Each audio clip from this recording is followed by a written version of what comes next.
I'm going to share today a really exciting way to think about growing and marketing your business. And we'll do that by first talking about the typical customer life cycle. So we all spend time and energy and money generating interest in our company. We might do that online or through word of mouth or through some type of offline advertising.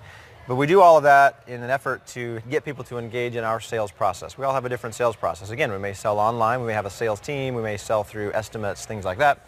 And the goal in all of these cases is that we create a paying customer, that we win the deal. So let's take a quick example of how this plays out. So let's say that I spend $1,000 and about 10 hours of time generating interest, which creates 100 interested prospects for me that end up turning into 10 paying customers, okay? Great. Now let's say I want to take that 10 customers, I want to turn that into 20. So what do I do? What are my options? Well, with the typical customer life cycle, I can double the amount of dollars I'm spending on my advertising and marketing, or I can double the time. Maybe I'll spend more time in Craigslist or in social media in an effort to create more leads that can turn into more customers. Or I might work on my sales process a little bit. But there is a new breed of entrepreneurs and business owners that understand that there's a different way to grow a company today.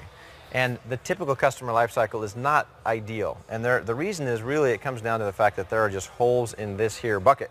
So I want to talk about 3 very specific holes, and then we'll talk about how we can maybe take things to the next level. So the very first thing I want to talk about, the first hole, is in website traffic. I want you to ask yourself, how many of the visitors who came to your website this morning were not ready to engage in your sales process? Probably a really, really high percentage. Unfortunately, when we don't capture those leads and give them a reason to engage with us, we lose them. They're lost forever. And they essentially bounce off of our website, and this is the first big hole that I want to talk about, is lost traffic. Okay? And where does that traffic go? Well, it essentially goes into the big internet rubbish bin, and it's gone forever. So lost traffic. Never to come back again.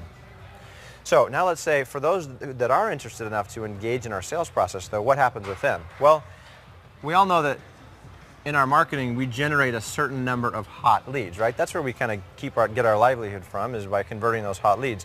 But there's a whole bunch of other leads that may not be hot and ready to buy today, and unfortunately they get labeled as bad leads. Well, they're not all bad leads. Some of them are. Some of them we don't really care that they ever come back. But many of them just may not be ready to buy today. And so it's unfortunate that happens. Did you know that statistically speaking, it takes 7 contacts with a company before a consumer feels comfortable enough to do business with us? Now here's the problem. We stop following up typically right here. So we get them part of the way going and then we stop. And we don't finish the nurturing that's needed for these leads because we're labeling them as bad and kind of throwing them out. I once talked to a business owner that was in the mortgage business, and he went to the trash can and found literally 350 leads that were fully qualified. Somebody thought they were bad and threw them out in the trash. So you may not have literal leads being thrown in the trash, but there is waste happening in your business, and that's our second big bucket that I want us to attack today. So this is lost leads. Just hemorrhaging out of so many businesses, it's discouraging. Okay, now let's talk about another very common thing that happens. We close the sale, and unfortunately this feels like we've reached the finish line. And so what ends up happening is all of our energy and focus comes right back here, and we're wanting to drive more into the top of the funnel, right? Well, this is a tragedy, and this is the third hole I want to talk about, which is lost customers. Now, in some cases, we actually lose customers. They leave our business. By the way, did you know that 65% of consumers that leave a business to go to another vendor do so not because we jacked them up or we had a bad product or bad service. They leave because of indifference. Isn't that unfortunate that we'd have a customer that we spend all this money attracting and closing, and then they leave because we just didn't do a good enough job to really wow that customer? And it's unfortunate. So you may have customers that you actually lose, but even if you're not losing customers because of these things, you're also not, we're not good enough at upselling customers. We're losing our upsells, and we're not good enough at getting referrals. It is so much cheaper to sell to an existing customer than it is to go back and try to find a brand new prospect teach them about your company, convert them, and get more money out of them. But yet we're not able to do that very well today. Okay, so again, as I said, this is not the ideal way to work, and we've spent a lot of time working on a different model for thinking about your business marketing. So I'm going to erase all this stuff that we've been talking about here. I'm going to leave I'm going to leave these trash cans up as a reminder, because we're going to attack each one of these right now. Instead of just following what everybody else does and implementing the typical customer lifecycle, let's talk about what the perfect customer lifecycle could do in your business. And to do that, what we're going to do is we're going to attack each of these 3 holes in the bucket one by one and show you how the perfect customer lifecycle will help you to eliminate those holes. Okay? So the perfect customer lifecycle from a high level is a framework for thinking about your marketing, and it includes 7 different phases. We'll talk about each one right now. The first phase is attracting traffic. We'll do online advertising, maybe through Google AdWords or search engine optimization. We'll have word of mouth going on with our customers. Maybe we'll do some offline marketing. Whatever the sources of traffic that you pick will create interest in our company. Well, instead of following the pattern that most businesses do, where they have a website and they have most of the traffic going to it and leaving, and the only people that they capture are the people who buy, we're going to forget that idea, and we're going to intentionally and systematically capture leads. Well, how do we do that? It's very simple. We create a magnet. A magnet is a tool.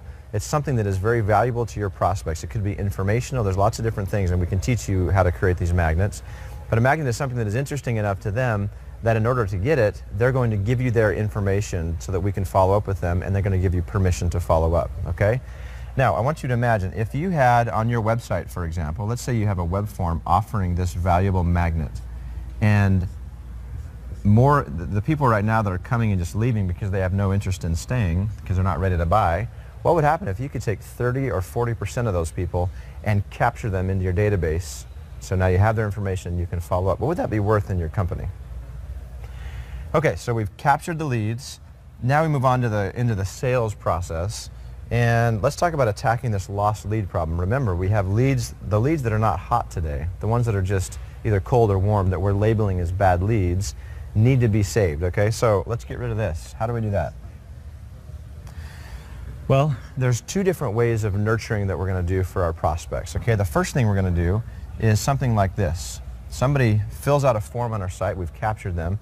We're going to begin to follow up now with them. We're going to send them emails or direct mail pieces, different types of follow-up that we'll use to nurture the relationship, okay?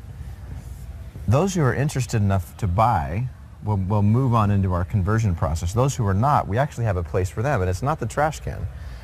We're going to actually put them into a long-term nurture campaign.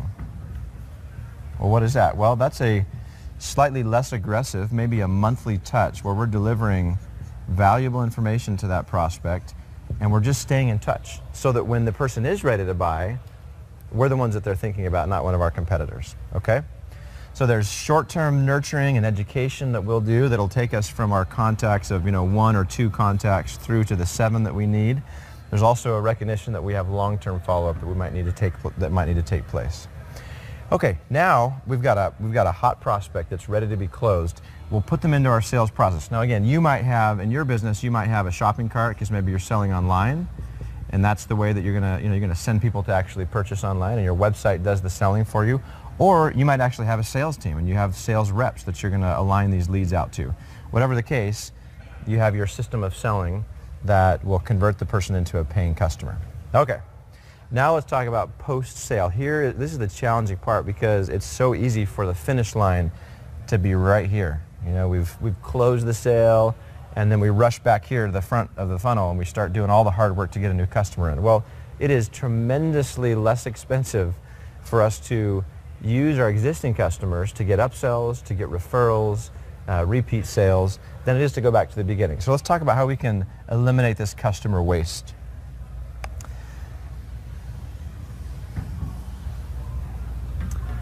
Okay, the first thing we're going to do is we're going to absolutely make sure that we are wowing our customers when they buy.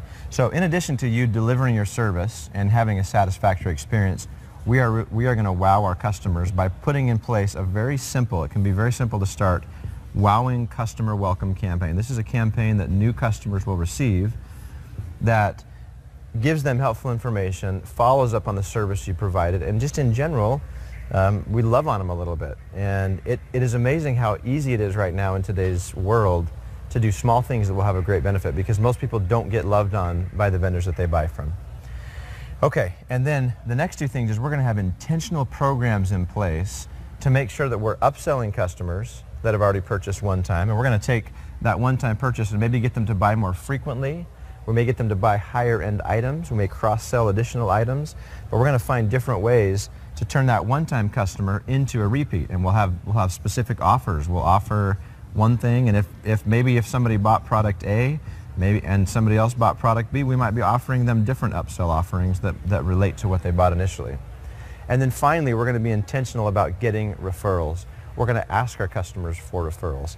And one of the ways to do that is, for example, in this email, we might ask the customer whether we did a good job. Did we serve you well? And if we did, that might be a great time to trigger a referral request. And you just ask the person for the referral. So again, as you look at this and you compare this with a typical customer lifecycle, the perfect customer lifecycle is the way of the future. The new breed of entrepreneurs that understand marketing automation and they understand the new way to market, get that this is the way to go, not to follow the masses and what everybody else is doing.